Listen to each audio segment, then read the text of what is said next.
Oke, assalamualaikum warahmatullahi wabarakatuh. Perkenalkan nama saya Rasa Rama dengan NIM 12132311. Ya, mungkin dengan tugas mata kuliah sisi informatika dan keprofesian di sini saya akan menjelaskan sebuah inovasi yang saya akan berikan mengenai untuk inovasi sekarang mungkin yang saya berikan adalah bukan untuk program sebagaimanapun, cuman lebih ke pengembangan, di mana pengembangan ini sebuah inovasi pengembangan aplikasi Halo Dokter berbasis layanan kesehatan terpadu. Nah, yang mungkin nanti saya akan beberapa penjelasan mengenai kenapa saya bikin inovasi ini seperti apa, seperti itu. Mungkin next.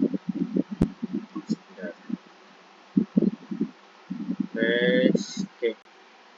Di latar belakang kenapa saya bikin pengembangan ini dikarenakan teknologi digital telah membawa perubahan besar dalam bidang kesehatan, salah satunya melalui munculnya berbagai aplikasi kesehatan seperti Halo Dokter. Nah, ya mungkin pada kesimpulannya adalah latar kenapa saya bikin ini kenapa gitu. Jadi karena kan ya beberapa kali di aplikasi Halo Dokter yang saya lihat sepertinya mungkin hanya bisa mungkin standarnya cuma komunikasi aja terhadap dokter-dokter yang sudah ada di situ, ya mungkin pastinya juga dan terkendalanya juga banyak pun juga di aplikasi Halo Dokter juga itu masih menggunakan berbayar yang menjadikan kita sebagai masyarakat ya mungkin kita sebagai pasien dan sebagainya itu masih terkendala seperti itu. Dan kenapa kita harus menggunakan Halo Dokter ataupun pengembangan yang saya akan berikan itu yang pertama adalah yang pastinya kita lebih mudah lagi untuk mendapatkan sebuah solusi. Kenapa kita harus ke rumah sakit dan sebagainya itu kenapa kalau kalau di aplikasi Halo Dokter tuh kita bisa gunakan seperti itu.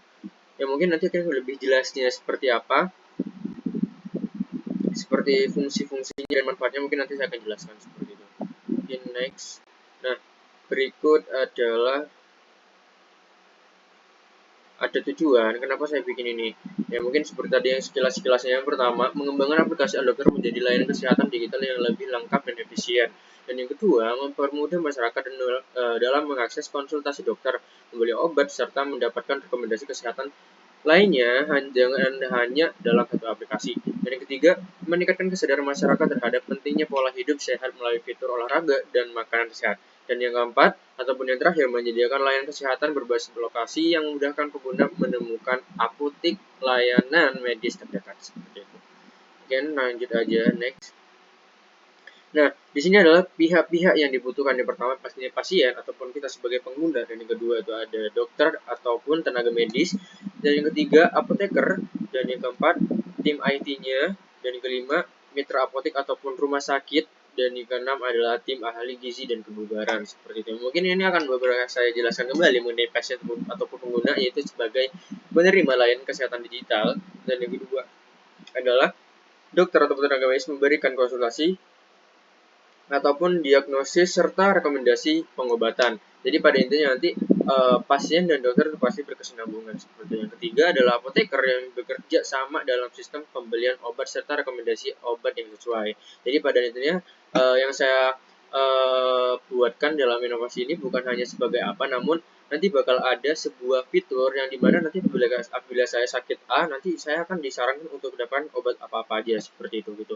Dan selanjutnya itu pastinya dalam tim IT untuk mengembangkan, mengolah, dan memperbarui sistem aplikasi. Dan kelima adalah mitra apotek dan rumah sakit, dan pastinya kita berkolaborasi pastinya berkolaborasi dengan rumah sakit terdekat ataupun di Indonesia, siapa tahu seperti itu. Untuk apa? Untuk menyediakan stok obat dan layanan medis terdekat. Jadi kalau misal kita perlu pengobatan secara offline dan secara langsung, nanti fitur tersebut akan memberikan sebuah pengarahan untuk ke rumah sakit A ataupun dan sebagainya itu gitu.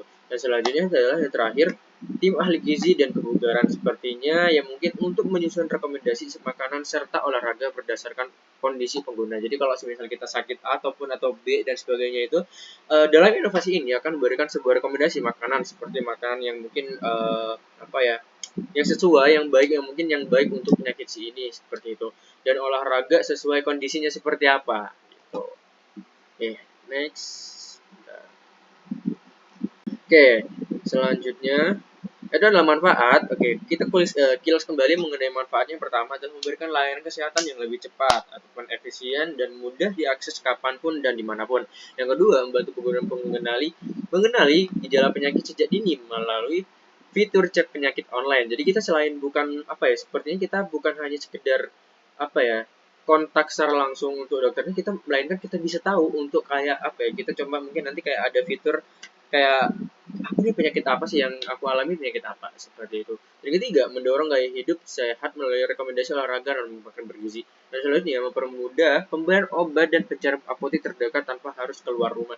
Jadi bisa dibilang kita pada saat di aplikasi Algoritma kan cuma hanya bisa komunikasi doang. Nah, pada saat pada inovasi yang saya bikin ini, jadi entah itu apa ya, pembelian online dan sebagainya itu di dalam satu aplikasi seperti itu. Bukan kita cuma konsultasi doang, habis itu kita langsung ke apotek secara langsung, enggak. Jadi ataupun ya mungkin di zaman sekarang kita contoh apa ya, walaupun kita mungkin misal kita sakit, pastinya kalau enggak kita bisa belinya di tuh pakai lewat Gojek dan sebagainya untuk minta dibelikan seperti itu ya. Mungkin kan bisa menggunakan dua software ataupun dua aplikasi ya. Ya mungkin pada aplikasi Halo Dokter yang mungkin yang saya akan berikan adalah ya mungkin satu aplikasi untuk semuanya. Jadi kita bisa langsung belinya di situ seperti itu dengan rekomendasi obat ataupun apotek-apotek terdekat yang ada obatnya seperti itu.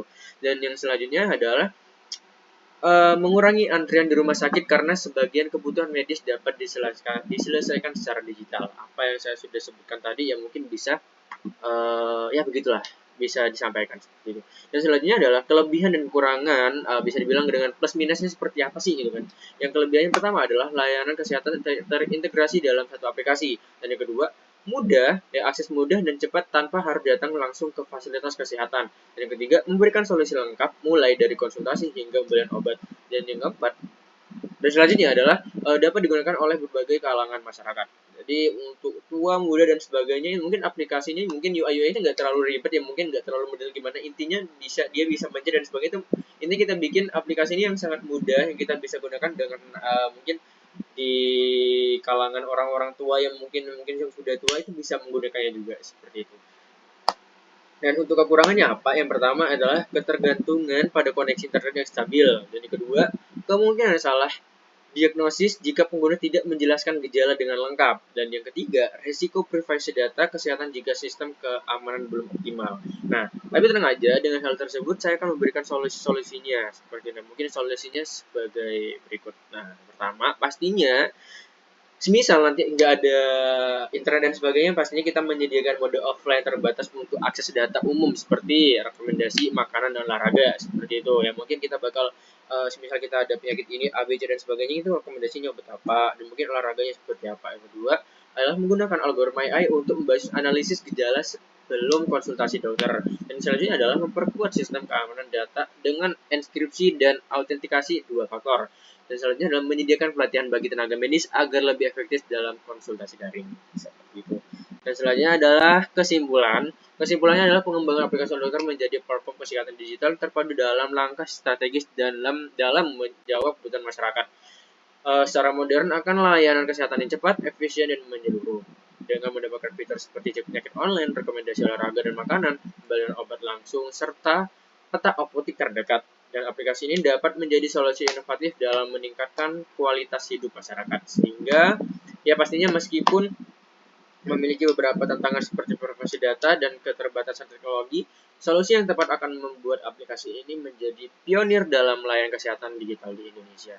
Ya mungkin itu adalah sebuah inovasi yang saya akan berikan pada saat nanti, yang mungkin pastinya bermanfaat lah bagi rakyat Indonesia pastinya seperti itu. Amin ya robbal alamin. Ya mungkin cukup sekian, terima kasih untuk pemaparan dari EPT saya berikan. Ya mungkin dari teman-teman yang mau bertanya, monggo dipersilakan, monggo langsung chat di kolom komentar. Mungkin cukup sekian, terima kasih. Wassalamualaikum warahmatullahi wabarakatuh.